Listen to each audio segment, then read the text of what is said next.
Bonjour à tous, aujourd'hui on s'attaque encore une fois au livret Louis le Grand pour se préparer donc aux classes prépa.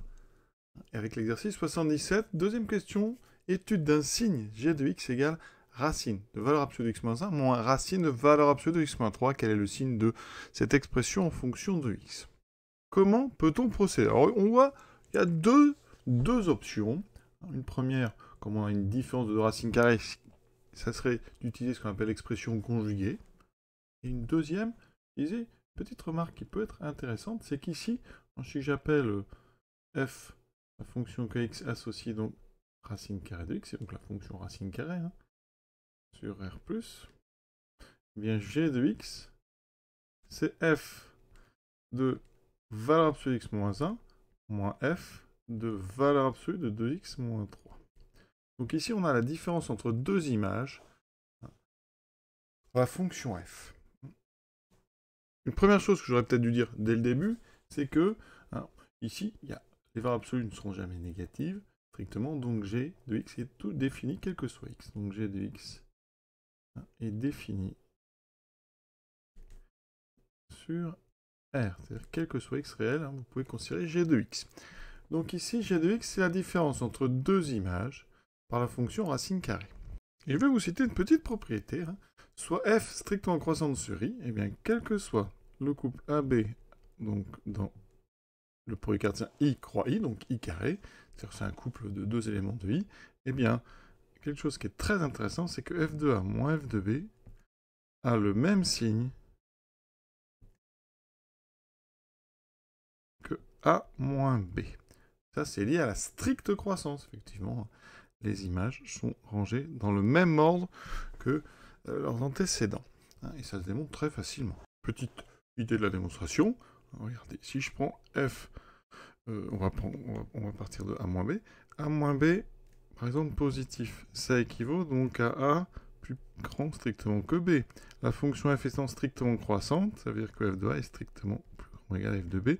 Je mets le b de l'autre côté, ça veut dire que f de a moins f de b est strictement positif.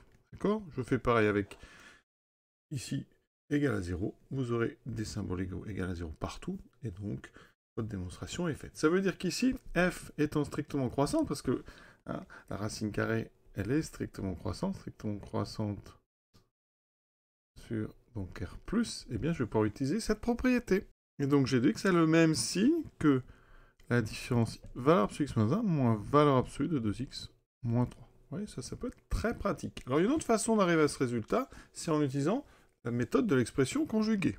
Cette méthode, elle consiste à multiplier par la même expression, mais avec un plus à la place. Alors, on peut le faire ici parce que cette quantité ici, elle est strictement positive. En fait, elle est différente de 0, ce sera plus simple, parce que vous avez ici, on ajoute deux racines carrées qui ne s'annulent pas en même temps. Donc, on peut très bien faire cette multiplication. Et quand on a fait cette multiplication, eh bien, en haut, on a une identité remarquable qui fait disparaître en fait la racine carrée. Il vous restera valeur absolue de x moins 1 moins valeur absolue de 2x moins 3. Et au dénominateur, on a une somme non nulle de deux racines carrées. C'est donc ici une quantité qui est strictement positive. Ça veut dire que g de x est du même signe que son numérateur, donc du même signe que cette expression que j'ai appelée h. Donc ici, maintenant, on en est arrivé à étudier le signe de h de x. Donc c'est une différence de deux racines de deux valeurs absolues, ça c'est très classique, on va faire ça par un tableau.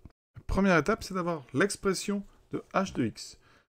Ici, donc x moins 1, ça s'annule en 1, c'est négatif, positif, positif. Donc la valeur absolue ici ne sert à rien après 1. L'expression s'annule ici en 1, et avant elle vaut donc moins x moins 1, c'est-à-dire on va écrire 1 moins x. 2x moins 3 s'annule en 3 demi, c'est négatif, négatif, positif. Donc la valeur absolue ne sert à rien sur cette zone.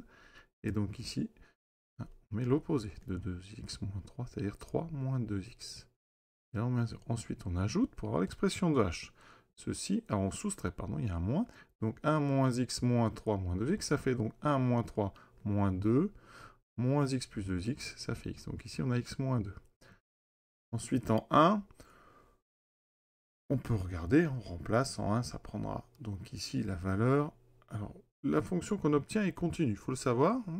Une somme de deux fonctions continues. Donc ici, forcément, la valeur 1 sera la limite. Donc 1 moins 2, ça fait moins 1. Ici, vous voyez, ça prendra la valeur moins 1. C'est obligatoire.